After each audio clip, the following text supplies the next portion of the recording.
terakhir Bu, kalau misalnya ada pasien yang terkonfirmasi COVID ataupun Omikron itu alangkah lebih baiknya diisolasi mandiri di rumah atau merujuk ke tempat-tempat karantina ya Bu? Ya, baik, untuk tadi tetap kita lihat kondisi pasien ya. Kalau memang kondisinya ringan, sedang dan bisa dilakukan di rumah begitu, isolasi mandiri rumah dilakukan di rumah, dan tidak lupa untuk koordinasi lapor ke puskesmas. Kan tetap pemantauan tetap kami lakukan, tracing, testing dan treatment tetap kami lakukan lewat teman-teman puskesmas. Jika kondisinya nanti saat pemantauan membutuhkan perawatan lebih lanjut, akan dirujuk ke rumah sakit sesuai dengan kondisi pasien.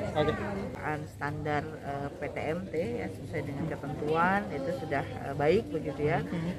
3M-nya juga sudah bagus, sarprasa juga sudah tersedia. Mungkin nanti lebih kepada surveillance ya, artinya pemantauan anak yang masuk dipastikan yang sehat begitu ya. Kemudian anak-anak karena cukup panjang ya di sini, sekitar dari jam 8 sampai jam 12 ya Pak ya, kurang lebih 4 jam. Anak-anak kan haus, lapar begitu ya, ada yang membawa makanan, itu potensi penularan waktu lengahnya bisa jadi masuknya virus lewat itu gitu. Jadi itu tetap kita laksanakan. Tadi sudah kami titipkan ke Satgas Covid di Satuan Pendidikan pada SMA 2 untuk menyelenggarakan hal tersebut, surveillance, kemudian juga pemantauan yang sudah vaksin dan yang belum. Karena di sini juga kebetulan ada anak berkebutuhan khusus juga ada ya. Jadi kita pastikan semua baik dari peserta didik, tenaga pendidik dan kependidikan itu semua tervaksin dan menerapkan prokes.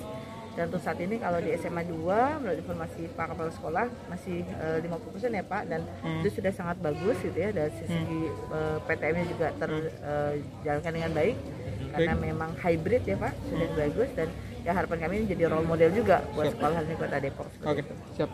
Cukup. Terkait peningkatan kasus di Kota Depok sendiri Bu, terkait COVID seperti apa Bu, langkah-langkah yang diterapkan? Ya, tetap untuk prokes ya, kembali lagi itu prokes 3M, 5M bahkan itu yang paling utama, karena jenis virus apapun gitu ya, artinya Delta, Omikron, yang terpenting adalah prokes kita disiplin ketat gitu, insya Allah itu akan menutup lah. Dan juga tidak lupa selain vaksinasi, germas ya dok, germas ya, aktivitas fisik, makan buah sayur, kondisi kita juga harus fit. Jadi kalau sudah terpapar, daya tahan tubuh kita sudah cukup bagus untuk melawan virus yang masuk seperti itu.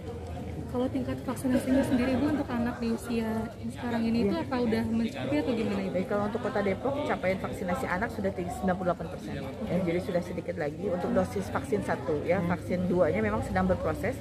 Jadi ya karena memang rentangnya cukup panjang juga ya, jadi mudah-mudahan segera kita bisa tuntaskan baik dosis 1 dan dosis 2 mencapai 100%. Untuk PTK juga pendidik dan tenaga kependidikan juga sudah di atas 90%, karena syarat untuk melakukan PTM adalah level, kemudian vaksinasi kedua bagi PTK dan dosis kedua bagi lansia.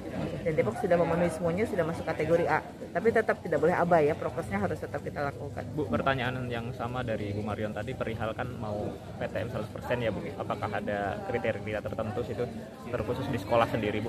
Apakah ada larangan pembukaan kantin atau jajan-jajan lain gitu ya? Kalau untuk kita mengacu pada SKB 4 Menteri terkait penyelenggaraan PTM, memang salah satu syarat adalah kantin belum diperbolehkan untuk buka gitu. Memang itu ketentuan yang tertuang dalam SKB 4 Menteri.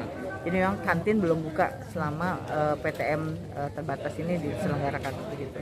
Ya, jadi mengacu pada SKB 4 Menteri. Dianjurkan untuk bawa bekal sendiri gitu. Ya, seperti itu. Sarapan gitu ya, sarapan di rumah, dan kalau bisa ya tidak jajan ya, karena memang kantinnya masih tutup. Oke. Cukup. Untuk booster masih di RSUI aja ya Bu? Saat ini prioritas memang pada lansia dan yang imunokompromis. Kami masih menunggu datangnya logistik vaksin untuk kelompok yang lain begitu.